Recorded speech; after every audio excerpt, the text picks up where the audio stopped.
السلام علیکم۔ اس ویڈیو میں آپ کو نبینہ باپ اور خدمتگار بیٹے کی محبت کے بارے میں بتایا جائے گا۔ اس ویڈیو کو آخر تک ضرور دیکھیے گا اور اگر آپ نئے ہیں سبسکرائب ضرور کریے گا تاکہ اس سے آپ کو ہر نئی آنے والی ویڈیو ملتی رہے۔ لائک اور کمنٹ ضرور کریں۔ اللہ تعالیٰ آپ کو ہمیشہ خوش رکھے اور آپ کی نیک دلی خواہش بھی پوری کرے، آمین۔ نبینہ باپ اور خدمتگار بیٹے کی کہانی۔ حضرت امیہ بن الشکر کنانی آنکھوں سے معذور تھے۔ ان کا ایک ہی بیٹا کلاب نامی تھا جو نبینہ باپ کی بے حد خدمت کرتا تھا۔ اسے ایک دفعہ جہاد کا شوق ہوا اور وہ فوراً فوج میں شامل ہو کر عراق چلا گیا۔ نبینہ باپ خدمت گزار اور فرما بردار بیٹے کے چلے جانے سے بہت معذور ہو گیا۔ اس کی خدمت کے لیے کوئی نہ رہا۔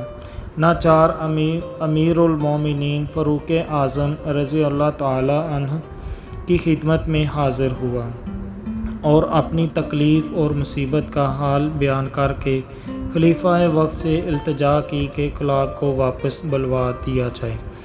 بیٹے کے فراق میں جو اشعار باپ نے کہے تھے وہ بھی سنائے، جنہیں سن کر حضرت عمر رضی اللہ تعالیٰ عنہ بے حد متاثر ہوئے اور سپہ سالار اسلام کو حکم بھیجا کہ فوراً کلاب کو واپس بھیج دو۔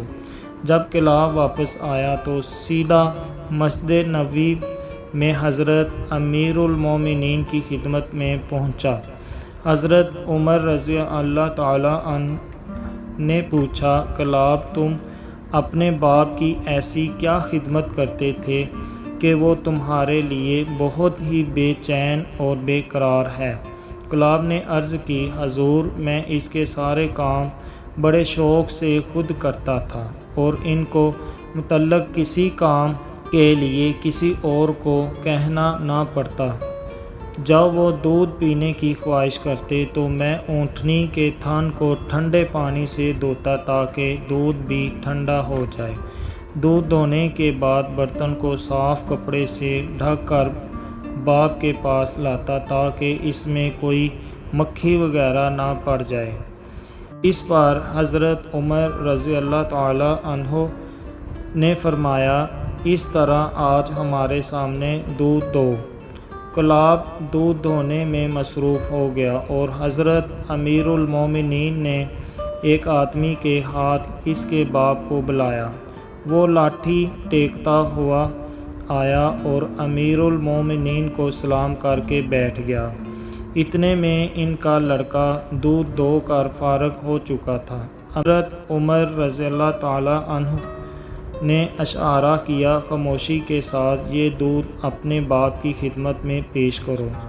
جب حکم کی تعمیل میں کلاب نے دودھ کا بھرا ہوا پیالہ نبینہ باپ کے ہاتھ میں خاموشی سے تھما دیا تو حضرت عمر رضی اللہ تعالی عنہ نے فرمایا، امیہ ہم نے تمہارے لیے دودھ تیار کرایا ہے، پی لو۔ امیہ نے دودھ کا ایک گھونٹ ہی لیا تھا کہ بے اختیار چلا اٹھا، مجھے تو اس دودھ میں سے کلاب کے ہاتھوں کی خوشبو آ رہی ہے۔ حضرت عمر رضی اللہ تعالی عنہ نے اور تمام حاضرین مجلس اس نظارے کو دیکھ کر آبدید ہو گئے۔ حضرت عمر رضی اللہ تعالی عنہ نے حکم دیا، کلاب اپنے باپ سے ملو، اور کلاب آگے بڑھ کر اپنے باپ سے چمٹ گیا۔ فاروق اعظم نے فرمایا، کلاب تمہارا جہاد یہی ہے کہ تم اپنے باپ کی خدمت کرو، خدا تعالیٰ تمہیں جہاد کرنے سے بھی زیادہ ثواب عطا فرمائے گا۔